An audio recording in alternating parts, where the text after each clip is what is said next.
you think the best open world game is? A lot of people would say Elden Ring, some would say Breath of the Wild, and a guy like me would say Goat Simulator 3.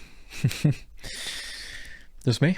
Alright, cool. That's fine, I guess. But there's also a lot of people who would say something like Xenoblade, Biomutant, or Sunset Overdrive. And that's a fantastic thing. It's cool how wide and varied the answer to that question can be. Because the open world genre can and should be stretched in unique and different ways. But while Ubisoft, Bethesda, and a few other bad actors kind of rinsed and repeated to the point of souring the genre for a lot of people, the real goats out there like From Software and CD Projekt Red still saw the real power in open world game design and the necessity of making something unique out of it. One of those powers, for example, could be freedom. Now you could argue, well, there is actually freedom in a Ubisoft game. And to that I would say going to copy-pasted outposts over and over until a bar fills up to progress is like attaching a plasma bomb to someone's forehead and saying, I'm not going to defuse this until you complete all 8 Lego games. Now tell me, would you call that person free? No, they're as free as a handjob in a Walmart parking lot. Now, this all started occurring because Ubisoft and Co. wanted to mass produce these games, so they needed an easy formula to copy-paste over and over so they could print money every year. When the real power in open world games lies in utilizing it to make a totally different experience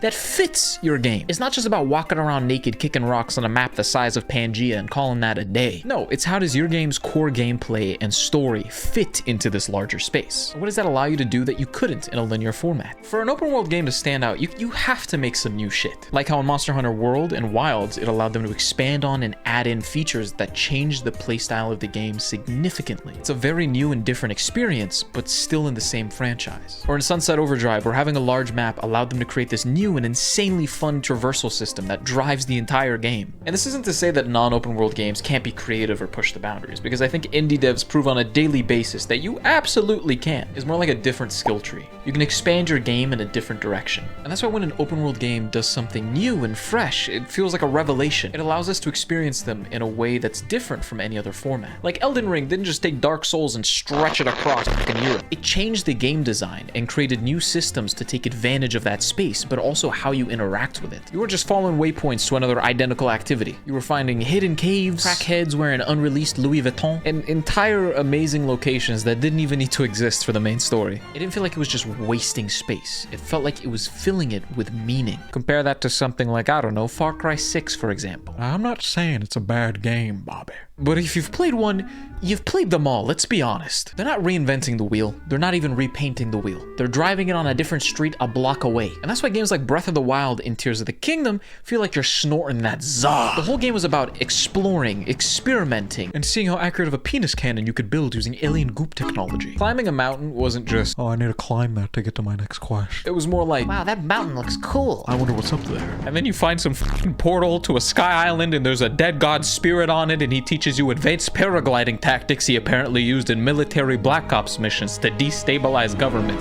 How do they think of this shit? That's the kind of shit that makes you call something the best game ever. Not just big maps, not just 500 PNGs on a fucking Apple Maps display, but worlds that feel like they have something to offer you at every corner of the space they have. Worlds that let you engage with them to an extent you can't anywhere else. Even Minecraft has a great approach. It creates unique biomes, loot that can be gained, enemies that spawn, and things that can happen in those biomes, and randomizes them out over an infinite world. Then they add things in over time with updates so the world and how you experience it are ever changing. It is very hard to get sick of Minecraft if you're actively looking for new things to do because there is just so much shit you can do. Now let's get into the nitty-gritty of storytelling in an open world. Now the folks over at Ubisoft would have you think that storytelling in an open world game is just setting a needle at one of the copy-pasted outposts your players probably already shot up like a heroin needle in a Portland alleyway, then set up a cutscene to play when they get near it. It's designed like half the map and the features were drawn out on a whiteboard by a toddler before the story was even finished. He just heard military and went,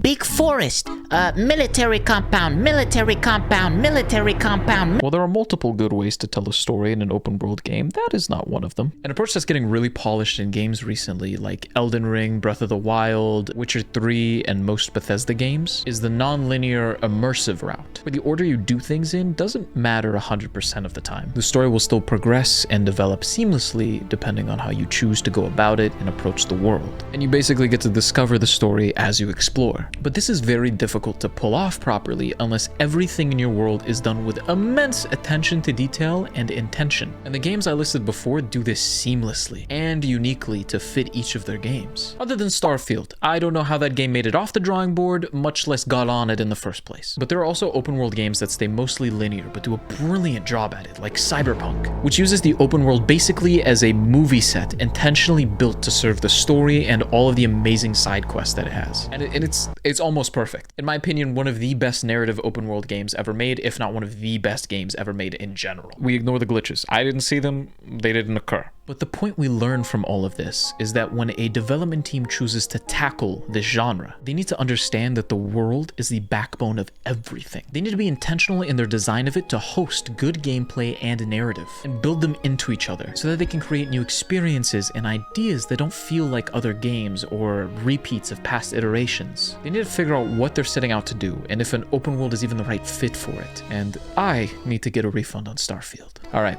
Thank you for watching. Make sure to drop a like and let me know in the comments what your favorite open world game is, and I will see you all next Thursday. Peace!